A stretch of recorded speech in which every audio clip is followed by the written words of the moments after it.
So Okay. all right, it's rolling. Welcome back to Long and Hard. It's really long, kind of hard. And this week we are joined with Ken from Like Grandpa. Joined with who taught you to speak? I don't know. Grammar. Like Grandpa, excellent local grooming company. Based out of Edmonton, originated here in Edmonton. They do grooming products, all kinds of it's kind of centered around men's shaving needs, whether you're someone who likes a clean shave, you have a stash, you have a goatee, you grow it out, ZZ top style, anywhere in between, right? And then, really, really excellent high-quality products. They got beard oil, balms, mustache waxes, but they also have all kinds of shaving products, pre-shave products, kind of aftershave, hydration, oil, face oil, body oil, etc. Are you going through their catalog right now? Yes. So, and then they do the old school, like the lather thing for. Oh baby. I don't do that, but for lathering the. Like the shave soap? Yeah, Nice. exactly. So, Nice. So a whole range of products. Their underlying thing is skincare and skin routines as well, right? So, we got an opportunity to try a whole bunch of his stuff before a couple weeks ago, and we've been using it ever since. Really, Rumor has it he's gonna let us plug his stuff on this podcast on a regular basis. Yeah, as long as we like it. But I think we like it so far. I think so. But anyways, all your shaving, grooming needs, male or female, there's Like Grandpa and Like Grandma. They're likegrandpa.com, and hang on, let me check. Likegrandma.com. I think they're all one site. I want to say it just redirects. So Like Grandpa or likegrandma.com. Definitely check it out. And hey, if you're some mangy mutt out there who thinks you don't need beard care products, well, I got news for you. You probably need something, and Like Grandpa's a great place to start. And Ken is an awesome resource, extremely knowledgeable about a very niche thing, but it's extremely helpful. So yeah, most definitely. And I mean, we talk about a variety of topics on this one. Let's fire it up. Yeah, let's fire it up. Get going. Let's get into it. We're not going to be allowed to do this anymore. Welcome to Long and Hard. I'm super complicated. He's here, right here, officer. Well, we already know that Tom has the biggest brain here. Yeah. The podcast you didn't know you needed in your life until now. I was 230 pounds. Nice. So much. We're all wearing jeans. There's so much piss on all these jeans. It just We're recording here! So beard products are your thing. We're going to get right into it. Okay, well, Yeah. grooming products. in Grooming general. products, So yeah. I Yeah. always say we don't discriminate. Shaving, beards, Yeah, we're yeah, an yeah. equal opportunity groomer. You know, Yeah, for sure. seasons of life. Yeah. Comes and goes, it changes. We Yeah. kind of do it all. Shaving, beards. We even have a ladies line. It's, Yeah. Yeah. So. So you have Like Grandpa and Like Grandma. Yes. Yeah. It's hilarious. I Right? think it's awesome. amazing. 'Cause Yeah, I think I it's like the name actually. yeah. Some people don't get it, but that's okay. Yeah. They'll get over it. Some people don't get it. yeah. Actually, on your do you have men's skincare stuff, or do you brand it mostly under the woman's one? Well, the skincare specific stuff is branded specifically under the women's, even though like I use it. It's awesome. It's great. But we work that skincare into everything we do. Let's be honest, most guys aren't gonna look after their skin. Oh, yeah. If Yeah. I branded a men's specific skincare thing, they probably wouldn't use it because we're adverse to it for some reason. So we just work it into Don't wanna be everything told you what to do. use. Yeah. Right. Yeah. If you work it into every part of the grooming routine, well, you kind of have to use it, and then things get better. Inadvertently, and then, then you wonder why we do so well. So Most definitely. Yeah. Awesome. Do you guys? I should maybe have, because I don't know your Like Grandma product line. Do you have, like a skin serum or anything, like where it's kind of like a Like So- anti-aging almost? Yeah, or- yeah. Well, I hate stuff like that. Yeah, I Anti-aging. don't like that It's word, like, but it's, you know. it's greasy. It's like kiosk at the mall or an Yeah. infomercial. Like, oh, we're gonna, Yeah, yeah. turn the clock back 20 years. Yeah. We don't have an anti-aging serum, but we do have a face oil. So think of that Yeah, like a face oil would be the bit. like okay, a moisturizer with Yeah. all the Right. garbage stripped out, Yeah. and we have like a cleansing oil and a hair oil and a body oil. Yeah. And, Okay. Yeah, because I know, because if I'm, sorry to put words in your mouth, but I believe you said that if a product's first ingredient is water, it's usually not so good, or Well, it doesn't depend what it is. Water never does the heavy lifting. Right. Yeah. Usually it's everything else and it does the real work. And then the water is put into it for application to make it easy or to bulk it out and make it cheap. Right. And once you put in the water with the oils, then you have to add the emulsifiers, then you have to add the preservatives and all that garbage that it doesn't necessarily take away from what it needs to do, but it definitely doesn't add to it. If I came to you and said, hey, look at this emulsifier, it'll make all your products super awesome, you're going to be like, why the hell do I need an emulsifier? I just want to look after my beard. So it's one of those things where you kind of got to look at what everything's doing, not just market it on the 2% of premium ingredients. Right. Yeah. And I really like what you guys are doing, because you're doing like all natural ingredients. Like you're doing like beeswax, you're doing like all of that, right? Yeah, and partly that's because, we don't have a team of chemists behind us that can come up with a million different synthetic things. You're the chemist. Yeah, I'm the chemist. I'm the engineer. Doing all of it. Right. But that's another thing I have, like all natural. It's non-regulated. It technically doesn't mean anything. I could call this pressed fiberboard desk all natural, but there's a whole bunch of, this computer too. Exactly. That's all natural too. Yeah. It doesn't mean anything. Right. But if you look closely and actually look at what people are doing, yes, we use ingredients that are non-synthetic. They're as close to nature as we can. Right. And we try to keep things simple so that we're trying to make it functional and perform really well over make it cheap or shelf stable, etc. Gotcha. Okay. Yeah. So did the mustache come before or after you started the company? Oh, after. Yeah. So I had to develop a mustache wax. So I was like, well, I better grow a big badass mustache so I can do a mustache wax. And by like hands down the hardest product I've had to develop. Really? It was so tough. And then finally, when I got something I liked, somebody else wouldn't like it, and it didn't work for everyone. And finally said, I don't care. I'm making one that I like. If you like it, cool. If not, I'll gladly refer you to like 3 other companies that do a good job that might suit your needs. But you can't make everybody happy. So made something I liked, and then everyone just started associating me with the mustache. And then I got rid of it for a bit, and I swear, no one recognized me. They're like, there's a guy who usually helps me, big mustache. That's me. Yeah. No, it's not. He had a big mustache. You're a 14-year-old kid. Yeah. And like, if I grew out a beard, the shave guys wouldn't trust me. Yeah. If I completely shaved, the beard guys wouldn't trust me. But when you have this is a healthy medium. Yeah, it's like a skinny butcher, right? They always say, don't go see a skinny butcher. When you have a big badass mustache, nobody questions you. Right. Yeah. It's like overnight degree in mustachery. Yeah. That's actually, that makes some kind of sense, because in theory, if you're a beard guy, but a dude's super clean shaven and is saying these products are so good for your beard, you're like, well, how good could they be if you don't? Yeah. So. And there's no happy medium, and everyone's gonna chirp you, but that's the funny. Closest you can get is a big mustache. That's a pretty good middle ground. Yeah. I have been told for No Shave November, it's time to get rid of this and just keep this. I'm like, I don't know. We'll see what happens. I'm a little married to this look of full beard. I've had it for quite a few years, so just lean into it. Yeah, just lean into it. Yeah. If he shaves it, he'll look like he is 6 years old. So I don't even want to know what I'd look like. I'd look ridiculous. I actually know that I look super young when I shave. So. Oh yeah, I've shaved it clean once in the last 7-ish years or so. I was thinking about this the other day. So see, that's a lifestyle. Yeah, that's no longer a grooming decision. Yeah, that's a lifestyle. Yeah, absolutely. It's definitely part of my life. And even using beard oils, not like Grandpa, which I recently switched to. Great choice. Oh, good plug. we're 6 minutes and 45 seconds. Good shit, bro. Yeah, good job. pretty quick. But hold on. I like it's how just part of the day, right? You guys brought me into this. You kind of didn't really introduce me, and then finally we're plugging at like 6:30. But we do.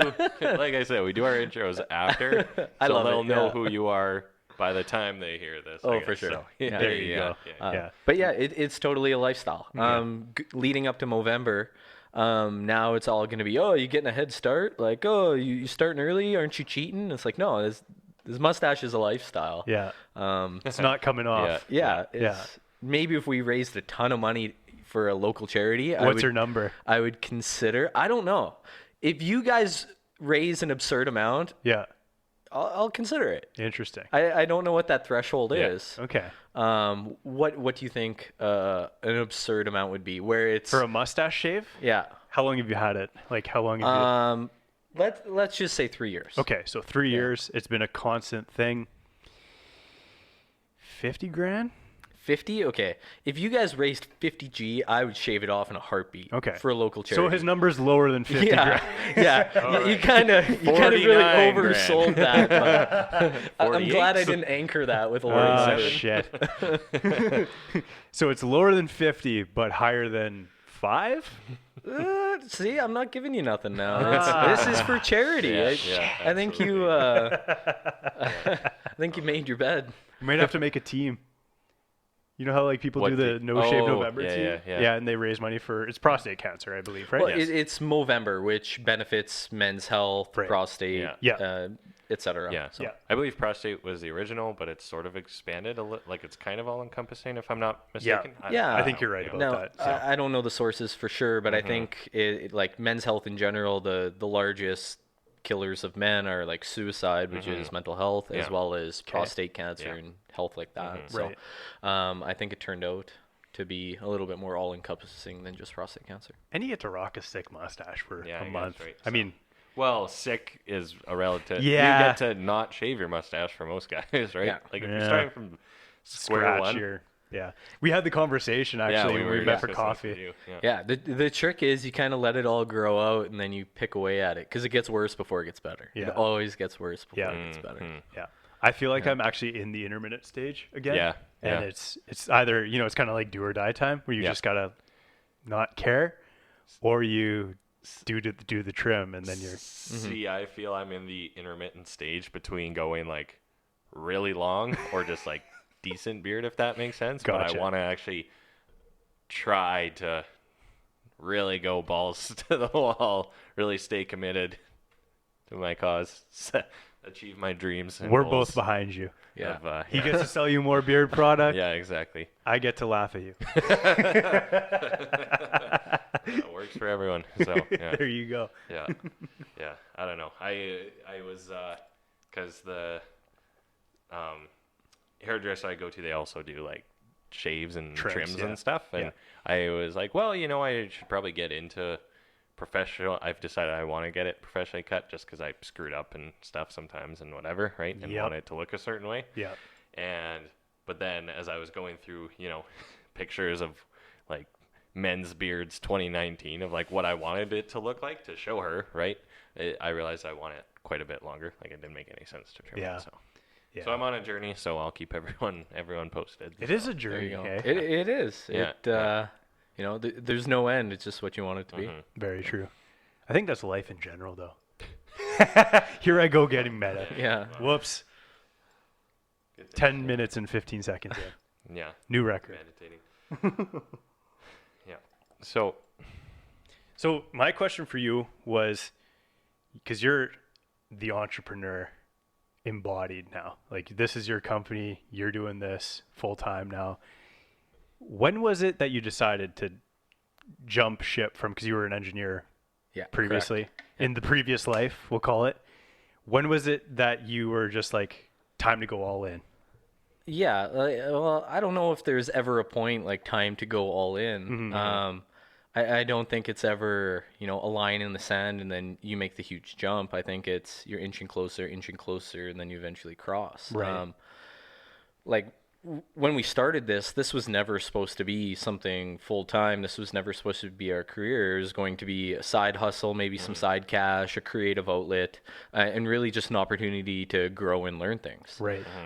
So I was engineering. I was driving a desk. I wasn't overly loving it, and then oil took a downturn, and then me and everybody else around me got laid off all at the same time. Right. There was no engineering jobs to be had. There was almost nothing to be had at all. So I went landscaping for a while and kind of looked around and said, well, if these guys can, run a company. I think I'm a pretty smart guy. Why can't I do something like this? Yeah. So we kind of made a short list of things that we could do or things we wanted to do. And I was already making my own shave products to fix my own needs and giving it away, and people liked it. So we said, okay, well, why don't we try to take this and get it onto shelves somewhere, or take it further and see where it could go.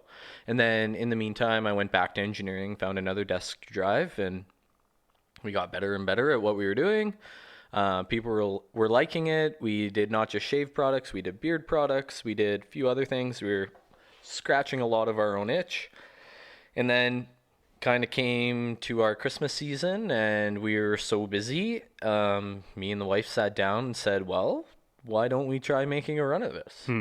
And then, I quit my engineering job and made it through that Christmas season, and then got poached to do some contract work. That was really interesting for 4 or 5 months, and did that. And then when that dried up, a couple other companies kind of came knocking, and I said, nope, we're going to try to give this a go. So it's been about a year and a half of full time now. That's awesome. Yeah. And the reason why I don't say like it wasn't that big leap, like we're going to do this full time, we're going to turn into the, biggest North American grooming company. Yeah. All the time I'm like, man, I should go back to engineering. Do you know how easy it would be to get a check again? And benefits and security. Right. So I don't think it's ever, that therapeutic jump and leap and never look back. I think it's, you're just inching closer and closer and figuring out as you go. That's really good. Like, I think that you put it very eloquently. Sorry, my voice is just all over the place there.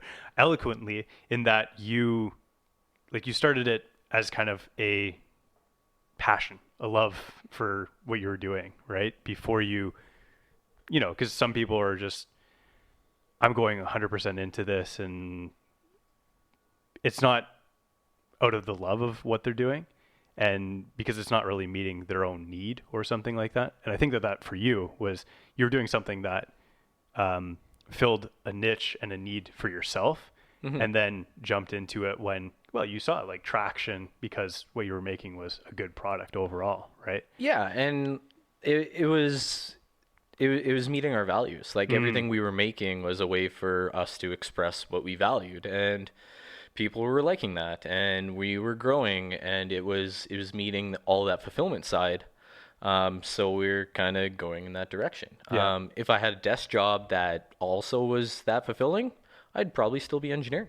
Yeah. If the right position comes up that meets that fulfillment and the needs of my family, who knows? Maybe I'll go back. But right now, in the short term, this is what's going on. This is the thing. Yeah, awesome. And like part of my technical training is risk aversion and making sure to mitigate your risk. So it's not like I just burned the ships and went at it. Yeah.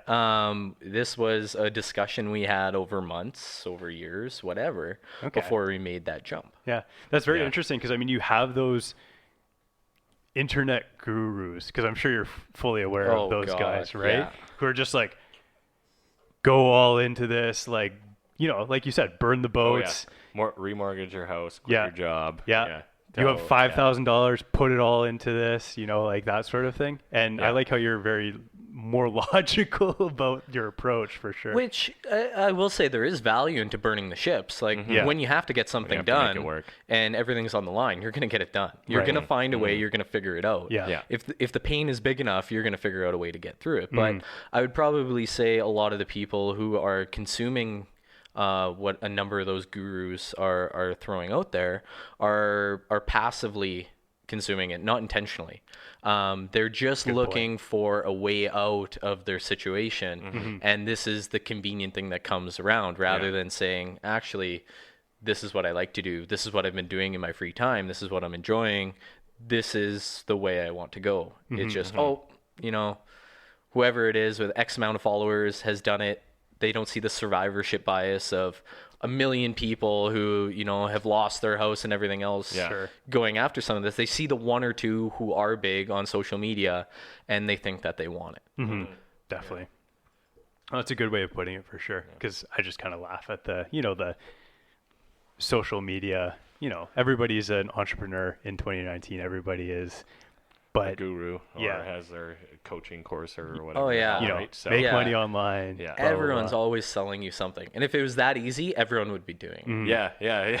Like, Exactly. At the end of the day, if you're doing it to get out of work, you're probably going in the wrong direction. Everything's going to be work. It's just whether you want to put in the work or That's not. so if you true, want to man. do it Yeah, or enjoy 100%. doing it. The comment I always make is I've never worked so hard for such little money and enjoyed it so much. Damn.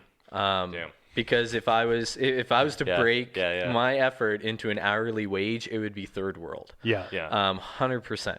And if this, grows to something big and we get acquired and we get a big payday, okay, that might bring the average back up. But let's be honest, it's probably not going to happen. So if I'm doing it just for the cash or for the money or to monetize something, it's not going to work out well. Yeah. Let's leave it at that.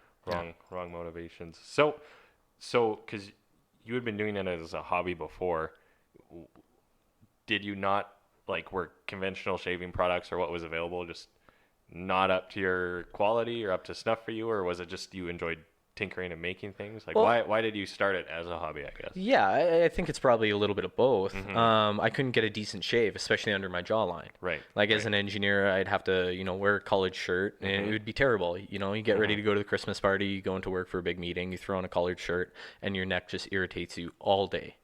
And, there's 50, 60, 70 years of shaving ahead of me. It's like, whoa. Do I really have to live with this? There has to be a better way. Yeah. And as an engineer, we're taught to, fix things, come up with things. And I like to make stuff. That's just who I am. So I sat down, did the research, kind of broke it down into first principles and came up with a product line that fit my needs. And apparently there's a lot of people in my boat that kind of relate to me. Yeah. And it just kind of grew from there. Yeah. What was the first product? The first product was the single edge razor, correct? The one that we came up with? Yeah. Oh, no, our first product was the pre-shave oil. Oh, Gotcha. okay. Yeah, that's Okay, what fixed my shave for me, 100%. Oh, okay. Yeah. That's what we launched the company on. That was I'm only ever going to need this product. We're not going to sell anything else. Yeah, We're going sure. to take over this One- market. Yeah. Much And selection, one, yeah. yeah, exactly. Yeah, This one is choice. the cure-all. No, Yeah. that didn't work out. Yeah. We launched a lot since. Yeah. So. So don't use, because the conversation we had was don't use multi-blade razors is also a huge thing from you guys too. Well, yeah, and see, this is where I hate big sweeping statements like Yeah. do this, don't do that. No, if you're going for something and that fits you, cool, Yeah. that's Yeah. awesome. Yeah. You're not necessarily my customer, and Yeah. that's all right. Sure. Yeah. With multi-blade, the more metal you pass over your face, the more irritation you're gonna get. Yeah. With the pivot heads, you have to put more pressure to engage the cutting, which is going to lead to more irritation.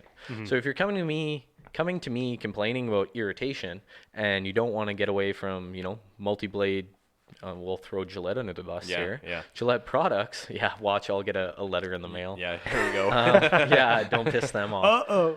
If you want to use these multi-blade convenient products, Dollar Shave Club, Harry's, Gillette, whatever, Yep. and you want to sit there and complain about irritation, well, I can only do so much for you. Yeah. If convenience is the biggest thing that you value, awesome. Go use your electric razor and then wonder why your skin is on fire all the time. And maybe it works for you. Maybe you have resilient skin and you could do it. Cool. Sure. Lean into it. Do what works for you and what you value and what's important to you. And the rest of us who can't get that same shave, we'll figure out something else. Yeah. And you called the company like Grandpa because it's almost like we had this down 50 years ago, how to properly shave, and then the multi-blade stuff came out and the convenience came out. Yeah, and the last thing I want to do is turn this into a history lesson on shaving for your. This is quite interesting. Yeah. To me, I love this. Yeah. So, I don't know. Maybe people are tuning out right now and your stats are We just have a lot diving of off. pretty high male listenerships. Oh, okay. yeah. So most of them are just how do I grow a better beard? Yeah. How do I shave Yeah. better? How do I look as good as We got Thomas you. and Josh, right? There we go. I should probably look at the camera at some point too. Yeah. Forget it's here. Throw him a wink. And when the safety razor came off patent and anybody can make it, everybody was producing them for X amount of years. I don't know the dates exactly or the years, but it came out in 1904, the first patent or something around Okay. there. And that's the butterfly single. Yeah, there's a couple of variations, but it's the double edge. Lots of people remember twisting the bottom and it Right. opens up like a clamshell and you Yep. put it in. Okay. Yeah. So not what you described. No. That Not is a exactly straight what I edge. described. Oh, I thought you meant the Yeah. straight edge. No, Like not like that. So No. the straight razor was like hundreds of years Yeah, before yeah, that. Yeah, that's what I'm obviously. talking about. Yeah, that's, Okay. that's Those something are a little really different. fucking cool, though. Yeah. Those are really cool. For sure. You can also kill somebody with them. Oh yeah. Well, if you tried hard enough, you could probably kill yourself with a multi-blade. But That's true. yeah, I'm just trying to think of it's a bit of a dark turn. Take a while, but anyways. it would take a while. Yeah, you'd have to really be committed, I think. Sorry. We So digress. when the safety razor came off patent and everyone was making them, the blades and everything were so accessible, so cheap, so easy. Gillette was very smart, and they figured out, okay, we can't make money on the consumables. How can we go ahead and start changing shaving to be more modern? So the electric razor came out, the multi-blade came out. Then they started spinning this marketing idea of more blades, more convenient. You don't have to do multiple passes. Yada yada yada. I don't know what the exact thinking in that is, Right, but yeah, it eventually moved into 10 years later. They launched the 3-blade, and then the 4-blade, and then the 5-blade, and then the blade trimming on the back, and now it vibrates, and the next one will probably do your taxes. Like, it's all because there's a lot of money to be made in consumables, and it's the same Yeah, way that Dollar absolutely. Shave Club and Harry's makes a lot of money. It's not on the handles; it's in the consumables. On the- Yeah. So if you go back to traditional shaving, where blades cost 10 cents to 50 cents a piece, no one's making a fortune selling razor blades. Right. So when they're marketing to you, are they marketing because there's a lot of money to be made in blades, or is it actually because you can get a better shave out of it? When there's no money in the blades and people are marketing it, well, okay, maybe that changes the equation. Try it. That's all I can say is Yeah. most people can benefit from it. You have to learn a little bit different technique and how to do things, but you will probably get a better shave. Yeah. People go into the barber shop and pay 30, 40 bucks to get a hot shave with a straight razor and everything else for a reason. One, it's a little bit of self-care and pampering. Two, you typically get a pretty good shave. If you can take 80% of that into your home and do it every day, every other day for really not that much, well, why not? Yeah. It's kind of, I've seen this before. It's like using tools instead of toys to get the job done type of thing, right? Whereas a good single edge safety razor, that thing's going to last you forever type of thing. Yeah, a good one you'll pass down. Like I Yeah. still shave with one of my dad's old razors. Ah, It's that's in really my cool. rotation. Yeah. I have a couple of my grandpa's old shave stuff kicking around. No way. It's all completely functional. Yeah. It all works. You Yeah. can shave with all of it. Yeah, most definitely. Do you have like a wall of razors or something? Oh man, it's a drawer of shame. That's No. not shame. That's really cool. I think that's cool. History. Yeah. Well, I try to be pretty minimal in most things, Sure. like, and just consciously consume. Yep. But when it comes to like shaving and that with the business, I buy a lot of other companies' stuff to see how we're different, how we Okay. compare. So Yeah. when you come to me and you say, "Hey, I've been using XYZ beard company or shave company and I really like it," I can say, "You know what? They do a good job in this. This is how we're different. You may really like us," or "You know what? We don't have anything comparable. Stick with them or try these other brands. Sure. I'm adding value to your grooming experience." And at the end of the day, we want to add so much value to your grooming experience that you will never leave. And even if you don't buy my product, you will refer people to us. That's huge. Yeah. Like Thomas and I are big about this in creating value and putting stuff out there that people can associate you as the shaving guy. Let's just call you the shaving guy, right? Like you are the guy I go to for my information on all things men's skincare, beard, whatever. But in doing that, that's tremendous. You almost essentially create this ecosystem. We'll call it the Apple ecosystem of shaving that you lock Yeah. people into though because of the experience, right? Oh yeah, and Yeah. it's that trust, and it's building that trust in products that you believe in, and every time you buy something, you're voting with your dollars. That's so true, yeah. Your dollars that you're voting with should really be intentional, and it's not just passively consuming because everyone's doing it or this is the latest trend. It's this resonates with what I value, my beliefs, or it adds a lot of value to my life. Awesome. Yeah. No, it's cool. You have a really good company mantra or whatever. I don't know. It just comes from a really genuine authentic, place. genuine It's place, kind of right? our mission So, statement, yeah, I guess we mission would call it. statement, that's- Yeah. And like we were really struggling for a while on what direction we wanted to take the company until we wrote out that statement. And that's, we want to make your grooming experience better, period. Right. So when we hit, tough customer service issues or people that are driving me up the wall or this, that, the other, lots of times we come back to that mission statement and say, like, this is what we're trying to achieve. That's Yeah. awesome. Right. So when you say minimalism, let's get into that a little bit. So you own like 3 shirts, or like what sort of minimalism? So are you what does talking? minimalism mean to you guys? Does that mean 3 Owning- shirts? Maybe, yeah. I would say just the essentials, but in a... Because how do I put this? Oh, this must be a good question. Yeah, right? It is. Well, You should be sitting here. Yeah. Put on the ref shirt for a second. Yeah. well, because essentially having just what you need, and then when I think of minimalism, I think of clothing, but that's because I'm someone who has way too many clothes, sort of thing, right? And then, I have one friend who I've talked about on here before who has like, he's Oh, this so- must be Spencer. Yeah. I just listened to this before coming. Okay. Nice. Yeah. Hi, Spencer. Shout out Spencer. But it has like 10 shirts. Like he's so organized. It's actually very impressive to see, right? But to a point where it's like you would have to be very on top of your laundry. So I don't know. That's kind of what when you say the word minimalism, that's what I picture. And then also, I guess, like the furnishings in an apartment, not being bare bones, but being the base level of effectiveness. Does that make any kind of sense? Okay. And what about yourself? What does it mean to you? See, I was joking about the 3 shirt thing, but I think it's that everything has a purpose. So everything you own has a purpose that it fills, and it also, I'll like go to the Marie Kondo where it makes you Brings you joy? Yeah, Is that brings you I was joy. about to say Yeah. the chick Yeah. that makes Yeah. you joy. That's her. Yeah. That brings you joy. I That's did her get name. into that a little bit Okay, of like yeah. before I moved to Montreal, and a lot of it was kind of like I would take all the things out of my wardrobe and I would like, seriously, I did the Marie Kondo. I was like, am I gonna wear this? Like, do I ever actually wear this, or is it just kind of like closet filler, Yeah. And going about it in that way. So that's, I think, what minimalism would mean to me personally. But Okay. yeah. See, for me, it's just consuming intentionally. Okay. I don't have a big wardrobe. I have more than 3 shirts. Somewhere between that. Somewhere between 3 and a hoarder. Yeah. Somewhere in there.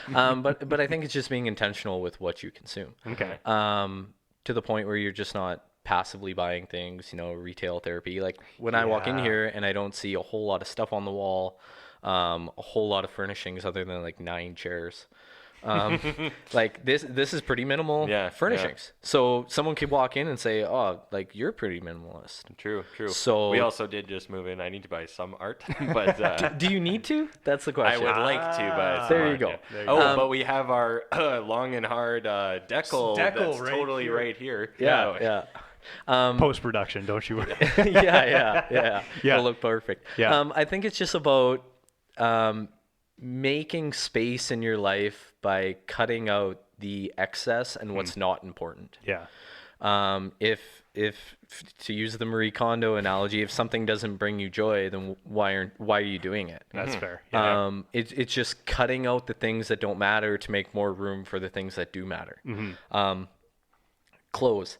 I got rid of a lot of clothes that I was carting around for no reason because I would wear the same things all the time. Right. I would probably be one of those people where if I had like 9 shirts that were all the same and the same 9 pairs of pants, that would be my uniform. And I'd be fine with that because I don't want to make the decision on what to wear. I want to be able to get dressed in the morning and just worry about important things rather than, am I going to look homeless when I come onto the podcast or, or whatever it is. Yeah, most definitely. I don't want to make that decision. I don't care. Well, I shouldn't say that. It makes me sound bad when, I'm grooming and this, that, the other. But fashion isn't important to me. Yeah. It's not something that I overly value. But I really like being outdoors and doing sports and stuff. So, yeah, I have 2 snowboards and multiple winter jackets and enough gear to fill a small room because That's what I like to do. I'm going to go and consume those things so I can keep doing the things that I want to do. When people are like, oh, you don't need to buy that, you can rent it, it gives me anxiety. I'm like, no, I want to buy it. It makes me feel really good, and I'm going to get a lot of use out of it. Yeah. That's where I'm going to spend my money. But I'm not going to spend money on, going to Winners and buying everything in season. Sure. Right. Gotcha. Yeah. Why do you think that people do the retail therapy thing?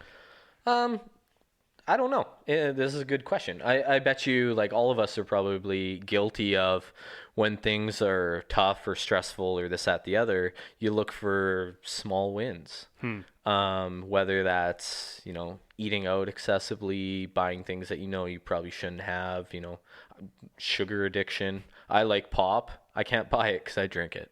I can't buy it because I like it. You know? You guys are doing Sober October. Booze is no different. When you start seeing that you're grabbing that beer after a tough day of work, are you escaping from something, or is it because you really like your local craft brewery? I think retail therapy is just another distraction, so to get you away from the things that are bothering you or important. But I don't know. I'm no expert. I don't play one on the internet. I do. Don't you worry. We Just do. kidding. We do. Yeah. No, I think that's on point. I like that we're consuming intentionally, and I noticed you said it when you were talking just about your company and how you guys work, right? And for razors specifically, right? Because if you think about it, there's probably a lot of people like to fixate on straws, but if you look at like a like the 5 razor Gillette, like there's probably a lot of wasted material in there, perhaps, right? So, like, again, the whole the green, the zero waste, the zero plastic, that's all really good, but why are you doing it? Right. If you figure out what your values are and then you act based on your values, no one's going to judge you if you accidentally grab takeout once in a while or this, that, the other. But if you go and fill your drawer full of stainless steel straws, like, really, are you doing much for that? Well, I don't know, maybe, but if it makes you feel better, awesome. But maybe be intentional with how you live your life rather than jump onto, I don't know, trends. Every trend. Yeah, for sure.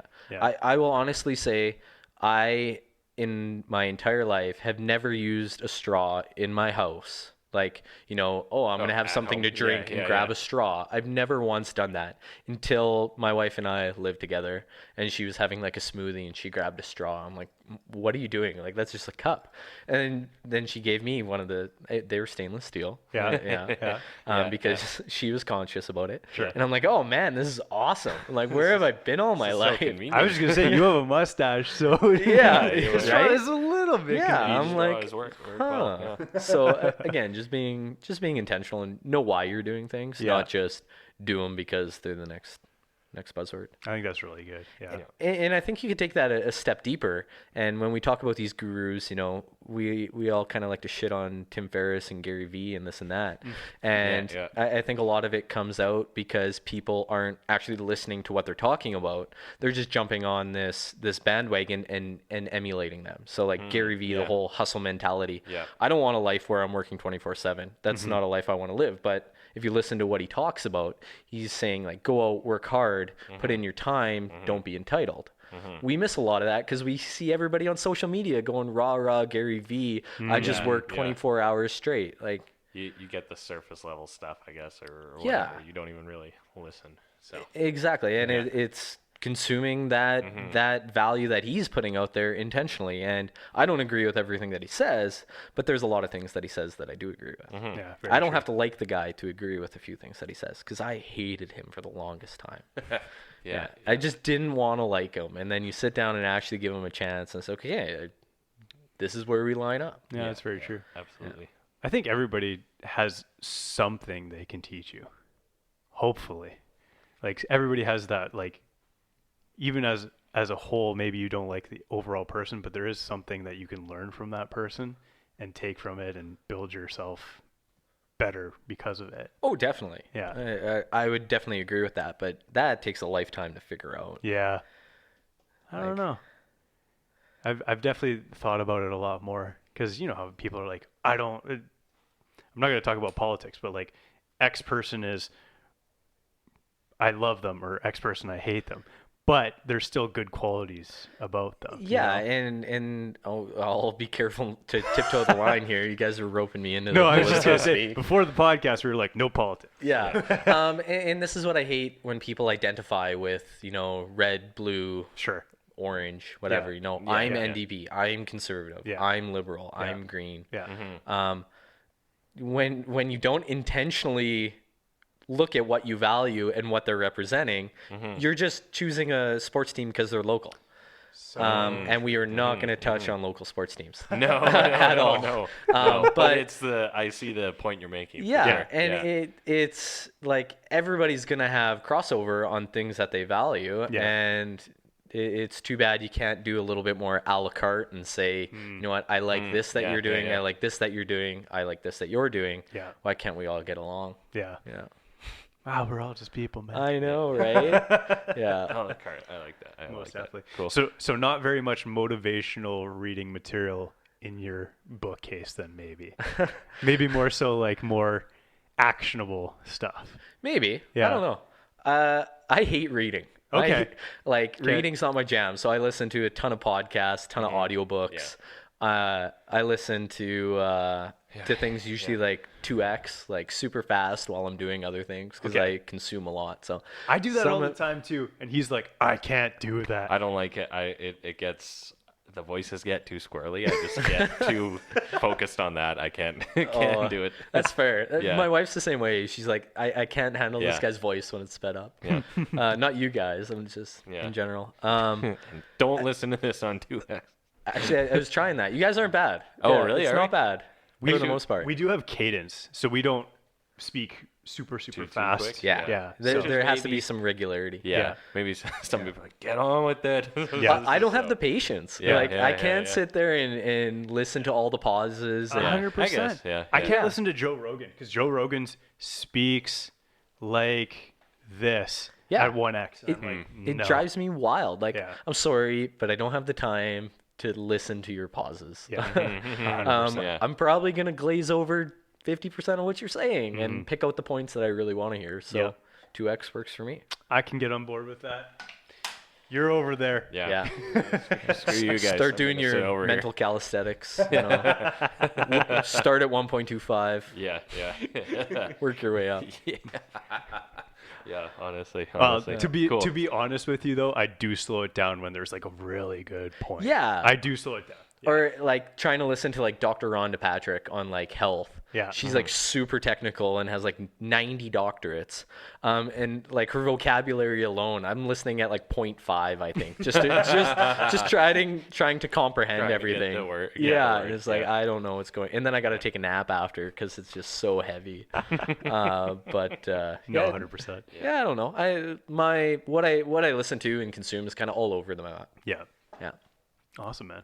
Okay. Well, I think we'll take a quick pause here. Sure.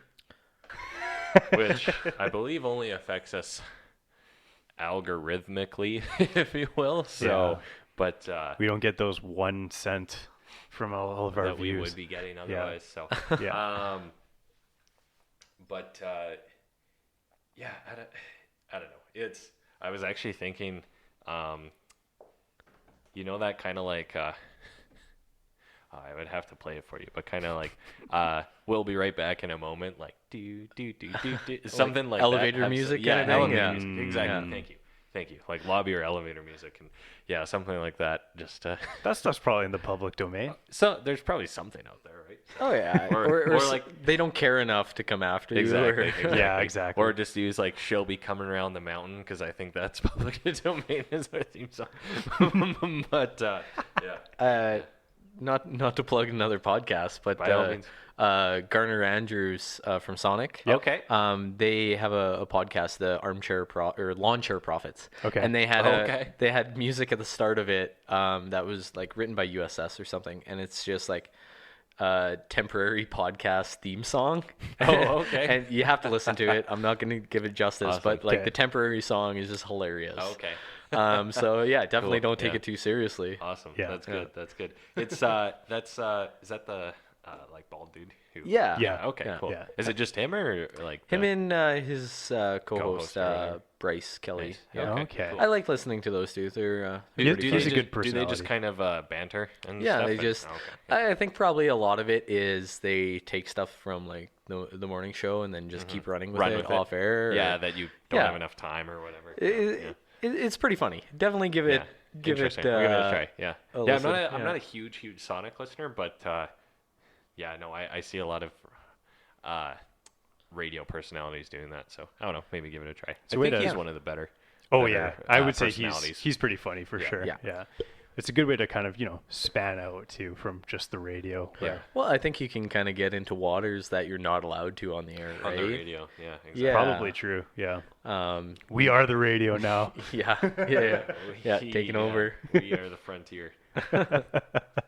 No, I think that there's definitely a transition away from. I mean, the last time I listened to the radio, I Traditional couldn't tell you. media, yeah. You always have your Spotify or your podcasts or whatever, right? Mm-hmm. So Yeah, getting the music you want is so easy and it's everywhere now. Yeah. I do miss it for discovering those things Mm-hmm. that you might not necessarily go listen to. Mm. So when somebody else is programming it, it's kind of nice. Yeah, Or exactly. terrible if you Yeah. really don't like it, like one or the other. I think there is something kind of magical when you're listening to a radio and a song you haven't heard in a long time or whatever, a song that brings back certain memories because music is emotional. Yeah.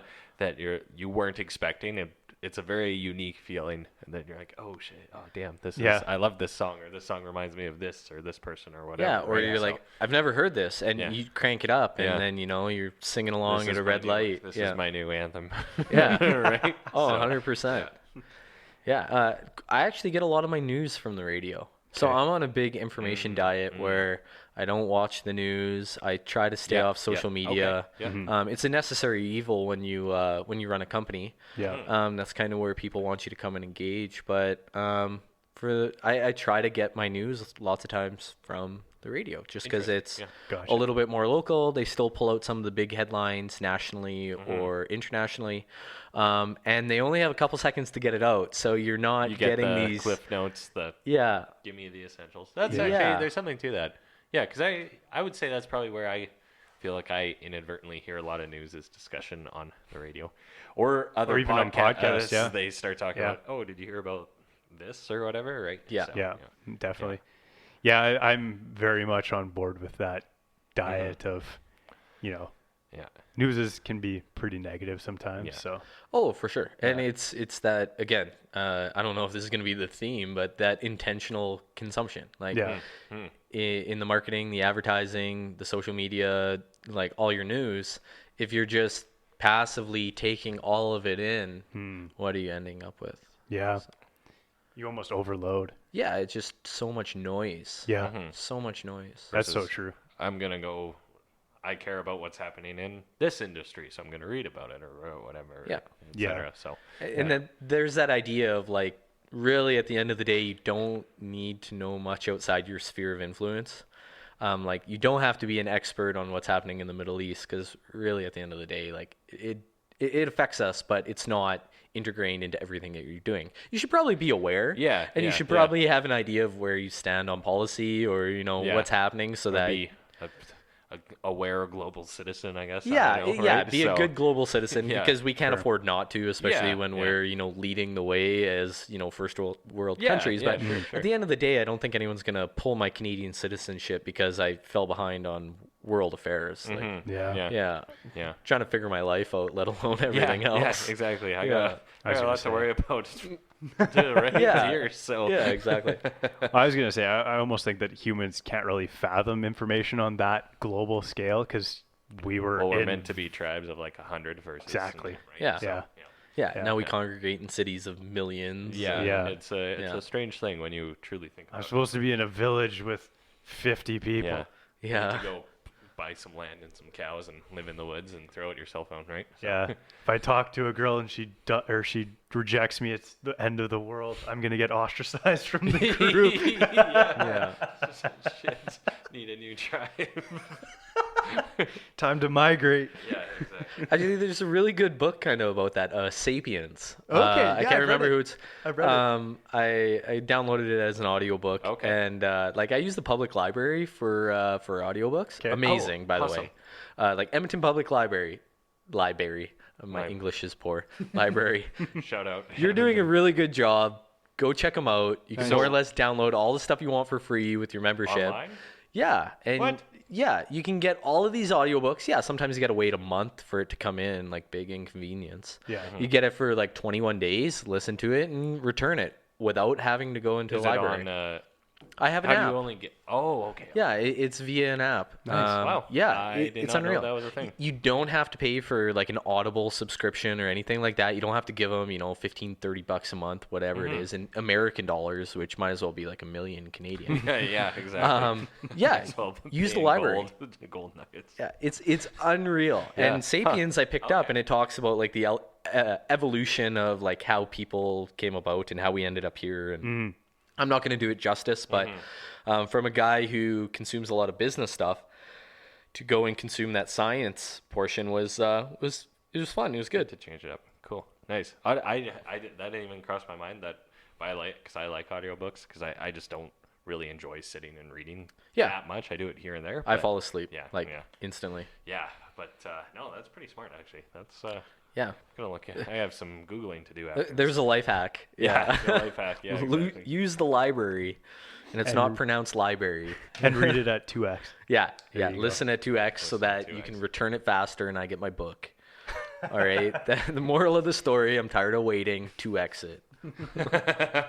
Yeah. It's like that is going back to it though. Like that's why rejection is so painful. And in business, you probably experienced that too, where you get your no's sometimes too, right? So, that's just ingrained to us though, is that sense of rejection is like the end of the world, right? Oh, yeah. And, nowadays we're brought up with so many participation ribbons and everybody passes and everyone's doing a good job that we never get that rejection. Then we get into the real world and we're not doing a good job and we wonder why we can't deal with it. Yeah. Like it's part of life. Does it suck? Yeah. Is it uncomfortable? Yeah. But you're going to have to figure it out. Yeah. There's a really good book, Rejection Proof, where I don't know the author. I'm terrible with names. So more or less, he goes through this rigorous training of like 100 days of going out and getting rejected. So it could be as simple as walking into your coffee shop and asking for, a 10% discount. When they you ask seen this? why. No, Have I've you never seen heard this? of those. He did a TED talk. Oh, yeah. Keep talking about it though. Yeah, Yeah. I'll bring in some points. So he comes up and he, ask them for a discount. When they say why, just because I want a discount. Yeah. What's the worst that can happen? They say no, and you're going to buy the same full price cup of coffee that you're going to buy anyway. Yeah. And you don't realize how difficult it is to ask for that until you're in that position. There's one episode, or in the book, he goes through a number of different things, and he goes up to somebody's house and he asks if he could play soccer in the guy's backyard, and he's like dressed in his cleats and a ball, and the guy's like, yeah, sure, go ahead. And he wasn't expecting a yes, so he kind of goes into the backyard and juggles around, and then he rings the doorbell, and he's like, I didn't expect you to say yes. I really don't know what I'm doing, but why did you say yes? The guy's like, you didn't seem that crazy. You weren't going to hurt me or my family. Like, really? Like, go ahead and do it. So if that's the case, why aren't we asking for these things that we want more often? Yeah. Yeah. He actually does a TED talk. Would very highly recommend watching it because Yeah. he actually goes into it. And all the videos are on YouTube. Oh, okay. So he does the 100 days. It's a challenge. And Yeah, he puts them that's up on right. YouTube. Yeah. Oh my. It's a Rejection proof. really good TED talk unto itself. But yeah, he goes into like a Five Guys burger place and he's like, "Can I have a burger refill?" Yeah. Yeah. 100%. And they're like, what do you mean? He's like, I'm finished my burger. Can you refill it? Yeah. Like, absolutely ludicrous things just to, See what happens. build Yeah. that muscle of no. Yeah. Wow. Yeah. And like being in business, you have to tell people no all the time, and that's just as uncomfortable. Yeah. So yeah. dealing out the no's is just as bad as giving the no's, but you don't figure that out until you're dealing out the no's. So it's awkward on both sides until Yeah. you get good at it. It's a Yeah. weird.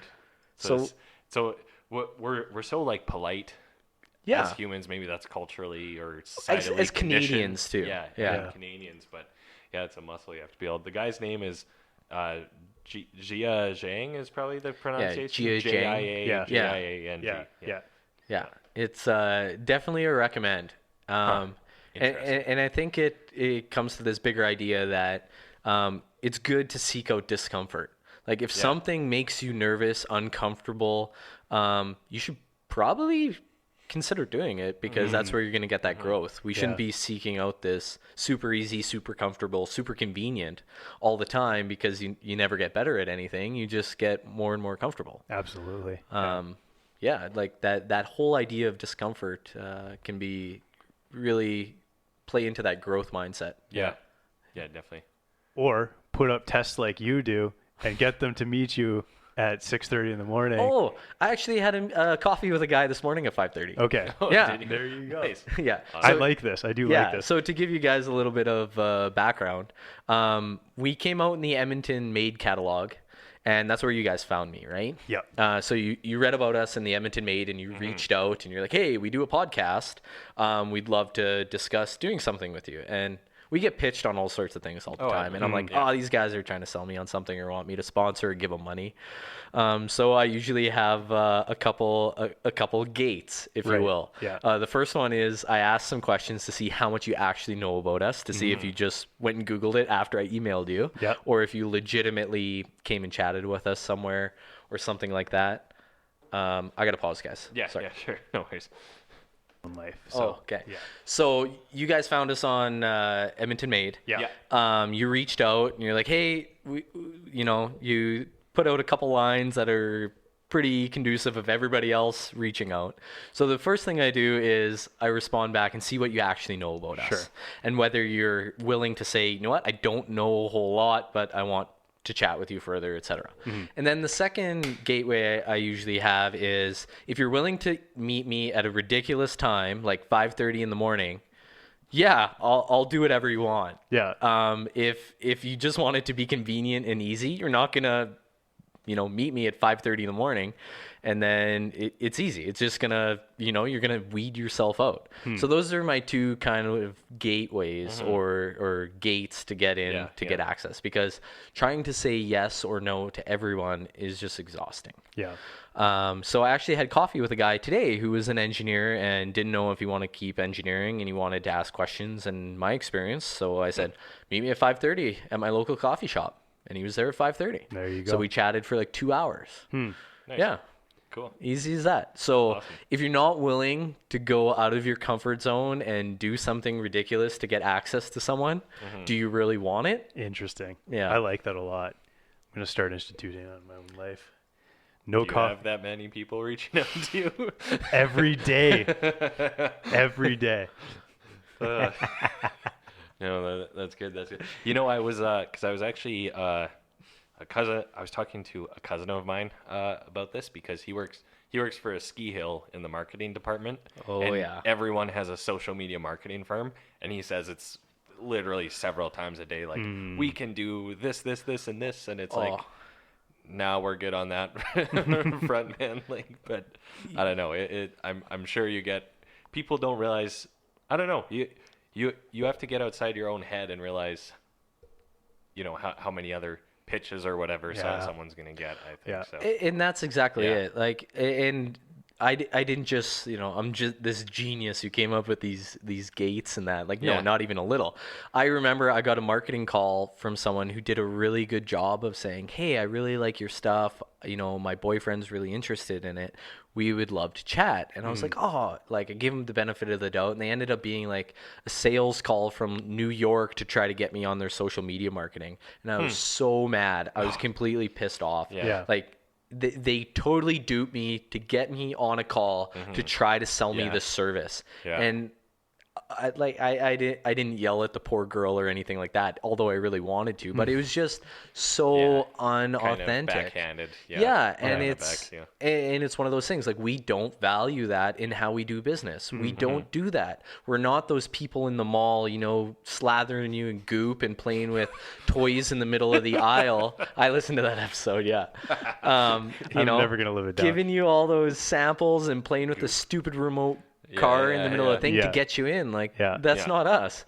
If you walk by and you have a beard and you're interested, you're going to walk over. And if you don't walk over, that's cool. I'm not gonna, that guy's got a beard. We gotta rope him in, get him over here. Get him. So so when people do that to us, like it chokes me, and we get those same pitches all the time. Oh, we're a social media marketing company. We think you could do good with this. And it's like, you know what? No, it's okay. I don't think we align here. Yeah. The only thing that you want is my money. Right. And it's being able to see through that. So that's why I developed the 2 gates. Gotcha. Yeah. And I mean, I think it comes back to value, because what if that social media company gave you something that was actually tangible up front before asking you for anything? Would you be more open to like even experiencing something with them? Possibly. Yeah. But I think that first reach out would probably give you an idea of where their values are, how they do things. So I don't think it's so much the giving you the value, but seeing if your values align. Gotcha. And going from there, because it's the same idea where a company, throws your logo on something, sends it to you in the mail, and it's like, hey, you can buy these for the low price of $2.99. Yeah. It's like, you can send me all the pens with my business name on it. I don't care. Yeah. I don't want it. I don't want that cheap garbage. Keep it. Right. So I think it's about, figuring out those values. Mm-hmm. Hello, first name. Would you like to, right? Like, hello, customer. Yeah. Not even first name. Valued customer, please. Blah, blah. Yeah. Yeah. Oh, exactly. Right. Yeah. Most definitely. Oh, that's funny. There's this one girl I follow on social media who's a social media marketing person, but actually does quite well at it. But then she posts screenshots of these messages she gets from other social media marketing companies. They're like, you could benefit from our Facebook management, blah, blah, blah. And she's like, did you even fucking research what I do? Yeah. Yeah. Oh, No, completely. so Yeah. Or when they reach out and like, you could be doing this better. I'm like, that's not who we are. Like, you obviously missed the boat here. Missed Like, the boat, this is what we do. This is why we do it. Yeah. We get companies from India and China reaching out all the time, yeah. like, hey, we can We got manufacture those. all your shave stuff for you. Oh, Like, yeah. no. Even that. Hey, yeah. We are hyper local. Everything we do, we try to do as local as possible to support our neighbors, the businesses around us. And if we can't get it as local as possible, we try to go through a Canadian distributor. So at least they're paying Canadian taxes or creating Canadian jobs or everything we do. We're like, us as a business, we're voting with our dollars. So why would I go against our values that I talk to other people about, and all of a sudden, bring in this, Indian or Chinese manufacturer to make our stuff, and then I just use the idea of shop local to get it into your pocket. Conveniently. Very Absolutely. conveniently. Yeah. And that's where the whole shop local still has to be accountable. Right. Just because it's local doesn't mean that it's local. Anybody can, go online, get a T-shirt made, and Alibaba Express or whatever. and get somebody to buy it and call it the local shirt company. But the companies that are going out and finding Canadian producers to do it, and doing it ethically or whatever, they're the ones that are at least exercising their values in their supply chain. And those are the companies that you should be looking at supporting, or figuring out which ones that you align with and supporting. Yeah.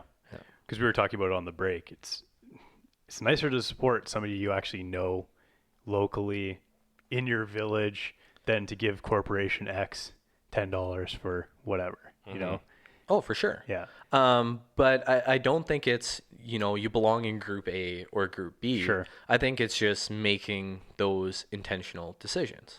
So yeah, I want everyone listening here to switch over to, my company for all their grooming needs. But if I'm not doing a good job, you shouldn't be supporting me. Yeah. Or if all I do is get whatever XYZ company to make it for me and then I'm just marketing it locally, no, you might as well go find the best company that's doing it and support them. Yeah. I think Costco is almost an exception to some of this. Now, you take big players like Walmart and that, where they just, squeeze and squeeze and squeeze and try to provide you with the lowest price, whatever. Yeah. And there's no emphasis on quality. Like, I would say that's almost mindless consumption based on what the value is. Sure. Versus like a Costco, a blanket 30% markup. They vet all the quality coming in like crazy. And a lot of what they bring in aligns. Now, a lot of what Costco does is very wasteful for how they package, produce and this, that, the other. And there's 90 boxes of whatever. That doesn't align with my values. So I can still support Costco, but not everything in the store based on what I value. Yeah. Does that make sense? Or No, am I just 100%. rambling Yeah. here? No, that makes I see where you're going for sure. perfect sense. Yeah. Nobody has anything bad to say about Costco. Well, Yeah, have pretty you hard tried to pressed. get your tires flipped in fall or spring? It's impossible. It's impossible. It is impossible. For Like sure. that's terrible, absolutely terrible. Yeah. Like they are missing the mark there. But They just don't have the. so staff busy. there's just so no busy. capacity. Yeah. Gotcha. Yeah. Yeah. But for me, like I'm a hobbyist mechanic, I'll go there, they'll throw my tires on my rims, then I'll take them home and do it. Like perfect. That's the perfect value equation for me. I can do my own work. Yeah. They can sell me tires that I want at an affordable price. They treat their employees really well, yada yada yada. Okay, awesome. Yeah. Still go out and support your local tire shops. But I think local tire shops also have to be accountable to make sure they're not gouging. Yeah. So it's a balance. Yeah. Very true. Yeah. I don't want this to turn into a big pro Costco hurrah. No. But there are some things that they do well. Yeah. And there's lots of mom and pop things like our produce. We go to, if we can't, buy it from local farmers that we know, or even, people we know at the farmers markets and that, we'll use a local chain like H&W Produce. Sure. So they bring in a lot of local produce or Canadian produce or whatever compared to a lot of the big chains that chuck it in from everywhere. So Right. there's an example of something where we say, okay, we can't do this all the time. We can't always get down somewhere, on a Saturday to pick up local and chat with everyone, or maybe the farmers market's ridiculously expensive. This is an alternative that still reflects all of our values. Yeah. Yeah. Interesting. I think you have an interesting take being a local business of still don't just be local because it's trendy. Don't just buy something because they say it's local or whatever. There's kind of peel back some layers there and Yeah. know what you're buying. So, Yeah. And you still have to perform. Like yeah. me being local might get you guys in the door, but if I suck at what I do, you're not coming back. There's no sustainability if I can't deliver. And that's where I think we do a really good job of delivering. And in the space, like we do really well in this niche, it's technically considered luxury men's grooming world. We do Yeah, a I good guess, job yeah. because we provide a product that works well and is different. So we don't fill it full of all these fragrances. We don't pump it full of these ingredients that are trendy and this and that. We make something that we like, that works, Right. that fits our needs. That's it. Yeah. Actually, I thought of this just the other day. I wanted to ask you for specific beard product questions. For sure. Beard growth vitamins. Oh my God. What is your is there any legitimacy to those? What is Okay, your opinion? so do you have any knowledge My of them? doctoral opinion here, Yeah. Dr. Ken. Yeah. So I'm not a doctor, first Yeah. off. Yeah. But the two big things that influence beard growth are genetics and diet. If you have good genetics and you eat well, you're going to have an awesome beard. If you want to eat fast food and garbage all the time and supplement it with vitamins, will it help your beard? Yeah, there'll probably be some benefit, but Okay, you yeah. can probably get the same benefit from just eating healthy. Oh, really? Okay. Yeah. Interesting. It's because which vitamins are typically in it? Actually, I don't know. I've never really read into that it, gets to a so- point where it's kind of over my A little head. over, okay. And that's also where I start to question like the marketing versus the actual research. Right. Yeah. Yeah. And we'll leave it at that. But Okay. if vitamins make an impact, so would eating the foods with those With vitamins. said vitamins in it. Yeah. Yeah. So it's that idea of convenience again. Oh, I don't want to do the work of eating well. I'll just have these vitamins and grow a rockin' beard. Yeah. Like, okay, if that's what you want, cool. Go spend your money on vitamins, or just eat well. Yeah. Okay. Yeah. Interesting. I mean, that makes complete sense. Because I don't know. I just look at those quite skeptically when I see an ad for them of, well, wait, this seems like a bunch of just hooey. And, I think of it makes me think of the supplement world for, exercise, bodybuilding, whatever, where a whole bunch of it is just a load of crap they use kind of techno babble, scientific sounding words, but it's raspberry ketones or whatever, whatever, right? It's probably a lot of the same. Yeah. But people look at our products the same way, and like beard oil, I've never put anything in my beard. Why would I need that? Well, we use shampoo. Is it really that much of a stretch? Yeah. You know, and like you use body wash, maybe it's the same as your shampoo. Like you're using products that you see value in already. You just don't understand or see the value in this. Yeah. And if you see that value, like, cool, consume it. If the value in beard vitamins is you can just eat fast food and hammer beers all night and grow a spectacular beard, great hair growth, cool. Like, but if you have no beard and you're hoping those vitamins are miraculously gonna chia pet your face, you know, it's probably not gonna happen. You know? Yeah. Well, I guess genetically you might not be able to do it, right? So. Yeah, and then funny. like obviously prescription things. If a doctor's prescribing it, obviously they're a lot more qualified than I am to say anything about it. Yeah. Do you know anything about? Because you know how people like will actually do hair transplants to the beard. Well, I know nothing about it. No, I was wondering if there's any legitimacy to it. I have no idea. See the hair transplant, so I'd assume it would work. The same. Yeah, I don't know. Maybe it's harder to make them get it into. Just gonna start propitiating my face. Maybe one of your listeners is, you know, a specialist in beard transplants. Yeah. And they can phone in. Yeah. 1-800 long and hard. We need to do that. Yeah. But that's way too many. Yeah, Unless, way too many. Long hard is still 8 letters. We need 7. 180 long hard. Yeah. Yeah. There we go. Nice. Yeah, maybe. Or 184 or something like that. We were just discussing 1-800 numbers the other There day. you go. Not for this. Yeah. For personal gain. Yeah, exactly. It would actually, because for this type of show, you would, and what a lot of podcasts do is voicemails. Yeah. So because a lot aren't recorded live, so you can't really do a live call in. Yeah. But you get people leave you a voicemail over the week, and then you answer them or something. Yeah, or you phone them back and be like, "Hey, you're on the Long and Hard podcast. Yeah. What's your question?" Yeah. That'd be great. Or we could just phone random people and do that. Oh, that would be rough. That would be hilarious. Who the fuck is this? Oh, I thought you meant random people in your phone who would at least be like, "Oh, hey, man," all right. Maybe at least you have a warm introduction there. Maybe it's not a totally cold. I don't know. I don't know. Rejection proof, bro. Well, if you ever listen to Two Bears One Cave, which is comedians, Tom Segura, Bert Kreischer. I don't know if you knew how those. Oh, they like call their wives on the show all the time. Oh yeah, just, it's pretty funny. but yeah.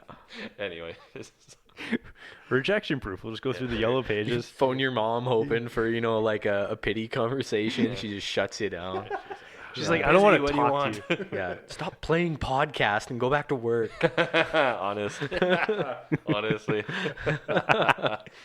Oh man, But do people greet beard oil with skepticism? Oh yeah, sometimes? 100%. Yeah, but then does it cut to their face and it's just like flakes and beard scraggliness all over? And some people would deal with issues different from others. Some people have the beard drift and the out of control look and this, that, the other, and some people just don't care. Like that's they just it's not what they value. They just can't be bothered. They're not worried about it. Grooming part of it, I suppose. Some people are like, I don't know what this is, but I'm interested. Or they come up and saying, "Oh, beard products. I have these issues with my beards. Educate me." And that's where we do a really good job. Yeah, absolutely. It does make a difference. Oh, big time. I will. Big time. Not just because you're on the show, it does make a difference for sure. Or I started using bombs again because you gave us some. But thank you again. Yeah. So, full disclosure, they pitched me on sponsoring the podcast. And I said, "Hey, how about I hook you guys up with some beard products? You tell me how you like them, and if you like them, you're ambassadors for life. No takesies, backsies." Nice. Oh, okay. Yeah. Wow. It's on air now. It's on there. Patent or not patent pending. Yeah. Binding in the state of Alberta or province of Alberta. Yeah. No, it's you can literally feel the quality, especially if you're a seasoned beard oil user such as I am. You can actually feel, and namely because I've had beard oil that feels gross quality, right? Yep. So, but no, with the balm's really nice because I hadn't used balm in a long time, and it's actually quite nice for the styling aspect. Just as I'm growing out my beard more now, it actually makes a big difference in looking the way I want it to look, sort of thing. Oh, for sure. Yeah. And it's, I don't know, it's nice. I've had some positive comments on the smell as well, right? So That's always a win. yeah, you yeah, go. Yeah. exactly. When it doesn't smell like Doritos or something like that. Like, Doritos and cheese. yeah. Little Yeah. orange tint to it. which we do have an orange beard balm. Yeah, so if yeah. orange is what Yeah. you're going for, yeah. But the good citrus smell of orange, not Dorito. Yeah, not Just to zesty clarify. cheese. Yeah, So. powdered cheese. Yeah. So which scent is the one that you've gotten complimented on the most? I don't even. I like Yeah, to. let's hear this. See, I kind of rotate them a little bit and try to Variety's hear the and spice stuff. of life. Yeah, Yeah. exactly. So The lime one Yeah. is interesting. lime Very is interesting. quite interesting. Yes, I actually, and you even said that the lavender has definitely grown on Right? me quite a bit. It's very nice. But that's that version of lavender. Yeah, Mike. That's not for me. I'm a man. yeah, I don't wanna need lavender. Puff out my chest yeah. and start How dare peacocking you around. insinuate I would like lavender? Yeah. It was so funny because when I was talking to you guys, I told you, like, I'd spin the top off the lavender, hand it to people, and be like, do you like it? And they take a smell, and, oh, yeah, I love it. What is this? Well, what do you think it is? Oh, it's eucalyptus. It's juniper. It's pine. No, that's lavender.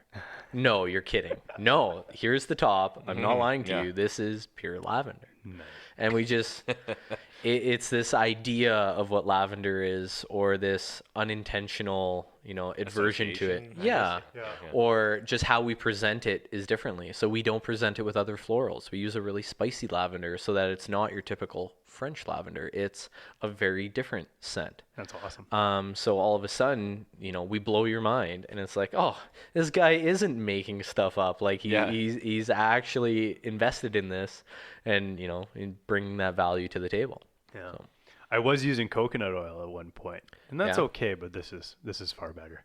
Would definitely Yeah, recommend that's getting yeah, legit stuff. Yeah, yeah, oh, and like if coconut oil is good enough for you, cool. Like, Yeah. I'm not going to try to change you. It's super cheap. You can pick up like 40 pounds of it for like $3 at You can Costco. use it for It's under his everything. sink, Yeah, Yeah. you literally use it for everything, but it does everything very okay. It doesn't do a lot of things well, especially when it comes to cosmetics. It's not this cure-all that the DIY cosmetic world has made it to be. You're not going to take engine oil and put it in your transmission. They have two very different functions. Right. And if you are doing that, you should probably go see your mechanic right now. Yeah. Well, but- I'm pretty dumb with car stuff, so There you go. maybe you guys. Yeah, talk about but it's the same with the carrier oils that go into your products. Yeah. Yeah. If it was as simple as all oils are the same, we'd just be slathering up in olive and coconut and calling it a day. Yeah. But there's a Yeah, little bit yeah. more to it. Yeah. If what you value is just convenience, run with coconut oil. Like, fill your boots, have fun. You've already nailed it. If there's a little bit more to life, I think. I was gonna say about 25% of girls are like, I don't like that smell, and you're just like, well, Maybe that's your gate. yeah. Yeah, you gotta like my beard smell. You gotta like the coconut. Yeah, if you don't like the smell, this isn't gonna work. Yeah, exactly. Just hit the yeah. bricks. Yeah, you gotta. I mean, well, for me, because I have relatively large beard, like, you know what you're signing up for from day one, right? Yeah. So, but, Yeah. yeah. I'm not gonna rickroll you and Yeah. But now I have 6 scents to choose from. Yeah. there you go. 6. Yeah, but the combinations and scents, such permutations, as- it's like yeah. 36 combinations. Yeah. Yeah. That's 6 factorial. Yeah. Yeah, it's awesome. Yeah. So you guys are liking the products though. Oh yeah. Yes. No, excellent. Yeah. Yeah. Because I went to Kent of Inglewood up here. Yeah. But they didn't have any of your mustache wax, so I did have to buy something else. Sorry. But Oh, that's okay. I think it's similar to yours. What did you pick up? What the hell? It has a dude on it. Uncle The- Norman's. The flavor or the scent is booze and backy. Oh no, that Mammoth? No, not No. Mammoth. Yeah. Captain Fawcett. Yes. That one. See, I'm just plugging all my Yeah, competitors now. Yeah. Yes. That was the one. Yeah, that's the one product that they don't carry of ours is the mustache Oh, wax. really? Okay. Yeah. Okay. And there's actually, I'm going to plug local here. There's a local company that does a really good job with mustache wax called Uncle Norman's. And he Okay. goes and he forages pine sap or whatever, and he makes a good mustache wow. wax. Okay. It's different with than ours. pine Yeah. Set? So instead of what? So waxing there's away? still like a wax and everything in it, Okay. but he gets a little bit higher hold with a little bit of pine resin. Okay, yeah. Something that we don't do. I Right, do right. a low to medium everyday wax. His is different, and he Very does strong. a really good Okay, job. interesting. Yeah. And this comes back to the idea of not everybody has to be my customer. And if you come to me saying, well, I've tried mustache waxes and I haven't liked them, I'm looking for something high hold, try Uncle Norman's. He does a great job. Okay, He's cool. local. He does it Interesting, local. yeah. He's sustainable. And he's a pretty neat dude. Okay, cool. Yeah. Good to know. Good to know. Yeah. I don't know. I think there's kind of strength in, well, actually, I remember learning this in like some sort of persuasion book or something where, and not saying that you're doing this, but when it comes to like, if you acknowledge your competitors and kind of, yeah, they're out there. I'm not everyone's cup of tea. Maybe they're a perfect fit for this situation or whatever. I kind of think of harken to the real estate world where people will be like, oh, well, what about this guy? And a lot of agents will naturally be like, oh, well, they suck and I'm so much better. Yeah. Blah, blah, blah. I'm like, oh, yeah, so-and-so, I've dealt with him before. He's great, whatever, right? But I don't know. I think you can't Nothing have that irks me scarcity more.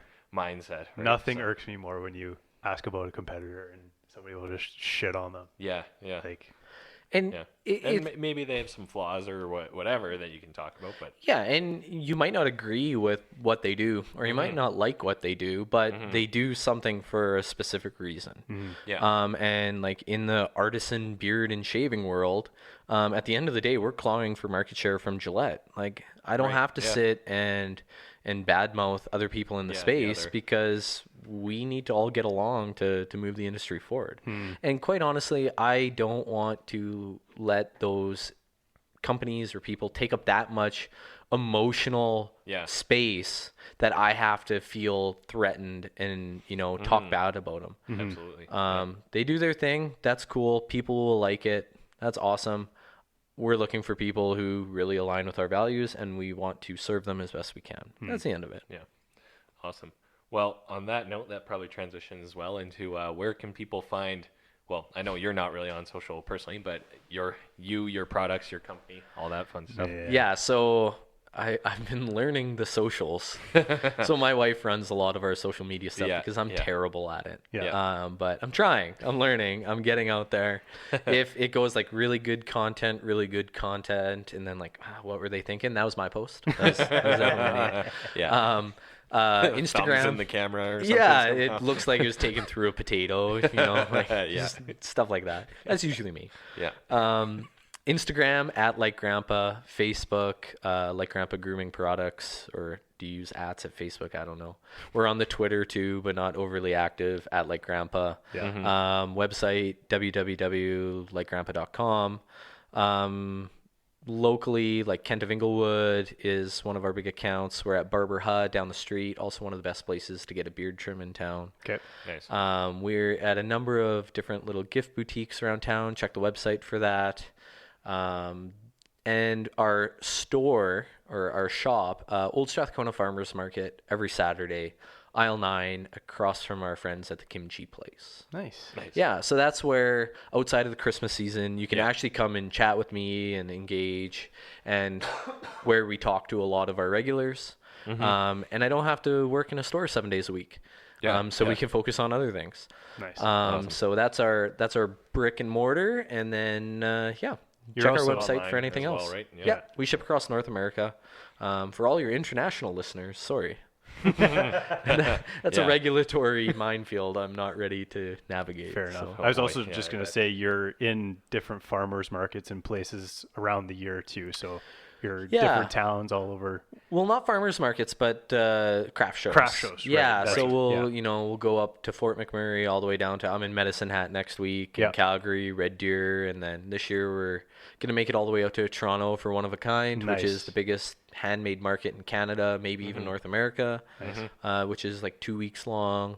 We're gonna make an appearance in Saskatoon, Regina, Winnipeg, etc.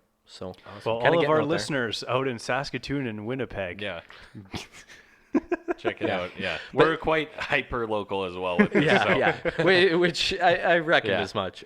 So yeah, just come say hi, Yeah. and that's the big thing. Is don't just buy my product because I came on the podcast. Come Yeah. chat, make sure it's a good Yeah, fit. absolutely. And all Or that. if you have specific grooming questions, like yeah, Ken's an excellent resource for sure. So yeah, and the one ask is, and the challenge for this Christmas is, when you're shopping and doing your Christmas list, how can you make alternatives and fit local in there so that you can support the community, so that you can support the businesses that are supporting the local hockey teams and everything else, or support your neighbors or your buddy's startup or whatever it is.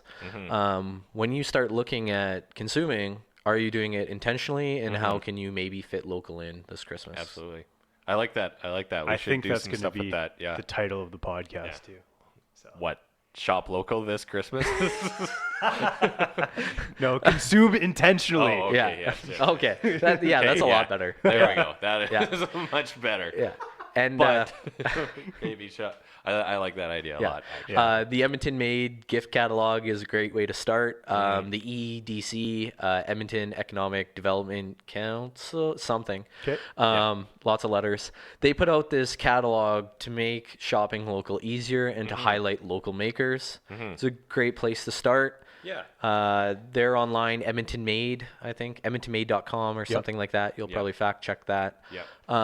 Supporting local is easier than you think. You just have to kind of open your eyes. It doesn't mean, they're the best at what they do, but a lot of them are very, very good at what they do, and they're local. So win-win. Awesome. And it's not necessarily just buying like macaroni art or when you shop local, right? It can be a lot more than that for sure. Yeah, so. And I think we have this idea of like, oh, it's local, it's gonna suck. No, there's people that are really pushing the envelope in a lot of different areas, or at least competing with some of the really good companies names or whatever. Yeah, and it's funny, and we might be looking to wrap up here, but one of the interesting things is we're so material but yet non-material at the same time, where we want everything but we're not willing to pay or consume things that are good or quality or that last. We want it all, but we want it to be super cheap, disposable, throwaway. If bringing something into your home meant it was going to be there for 5 or 10 years, you'd probably be a little bit more selective. And then if you amortized that cost over that 5 or 10 years, it's actually cheaper than the stuff you're buying or whatever. It's cheaper than the stuff that you're buying to use and throw away. So start to look at it from a different angle rather than just a price tag. Times are tough out there, especially for small businesses. So every dollar that comes through our doors is important, especially for us. In 6 months, if I'm back in my engineering job, maybe we should have shopped a little bit more at Christmas. But promote harder on get out there, support your neighbors, your shops, your local makers. Go out of your way to support the people around you, because Amazon, Walmart, they're not the ones sponsoring your little league team. They're not putting dollars back into the community like a lot of these other businesses are. So true. Yeah, so true. Absolutely. No, I like that. Awesome. Cool. Well, I mean, I think that's a good part to call it a podcast, probably. Sounds good. Thanks for having me on, guys. This is lots of fun. Thank you so much. We'll have to do part 2 at some point if you're up for it. Absolutely. Yes, for sure. And like Grandpa, check him out. After the beard's a little bit bigger. Yeah, exactly. We'll be down to our chest, and we can report in on our growth success. You can come back and be like, your stuff is terrible. These vitamins were wonderful. You don't know what you're talking about. And I ate McDonald's this whole time. Yeah, exactly. I'm going to be the one outlier in your theory. Exactly. All right, okay, thanks. We'll see everyone Now, wait just a minute. Before you go, just a sincere thank you for listening to the show. You can find new episodes of the Long and Hard podcast every Wednesday morning, about 9 a.m.-ish, give or take. Don't hold me to that. We really appreciate you subscribing. If your podcast platform allows you to leave a review, please leave us a kind review if you've enjoyed the content here. Just a reminder, Long and Hard podcast. You can also find our other shows, other channels, the Millennial Homeowner podcast hosted by me, and the Invictus podcast hosted by Josh. If you head over to our website, longandhardpodcast.com, and see our other shows there. Once again, a quick reminder that Thomas Harrington and Joshua Blaze are licensed real estate professionals in the province of Alberta, and any discussions here involving real estate are not intended to solicit buyers or sellers under contract. And just a friendly reminder, hey, This is a conversation. This show is not intended to be legal or professional or medical or any other kind of specific advice. Please consult a relevant professional in said area before acting on anything or any ideas you might get here. Thanks for listening as always, and we'll see you next week. Peace.